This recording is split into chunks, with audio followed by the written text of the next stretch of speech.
If you ever need to revert to your list's original order or simply want a way throughout your analysis to resort it to its original order, you need to do some planning ahead. Unfortunately, there is not a built-in Excel tool that does this for us. We have to insert a helper column right when we start editing our data. A helper column is one that won't be shown in the final dataset, but is useful for cleaning or analysis.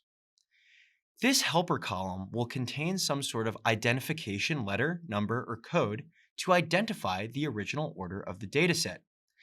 For our example, on the left side of the table, I will add a column named ID for identification number. I will just enter in numbers in ascending order.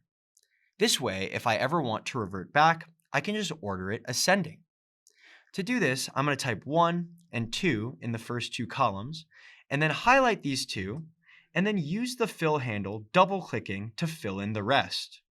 We can see that Excel has filled in an incrementing list all the way to the bottom of our list. So I have my raw data, and they each have ID numbers. I want to point something out here though.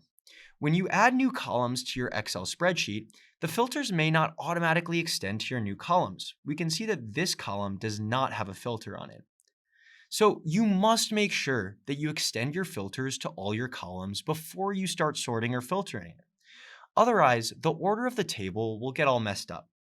Let's quickly do this using the shortcut Control-Shift-L to remove and then Control-Shift-L to put them back on.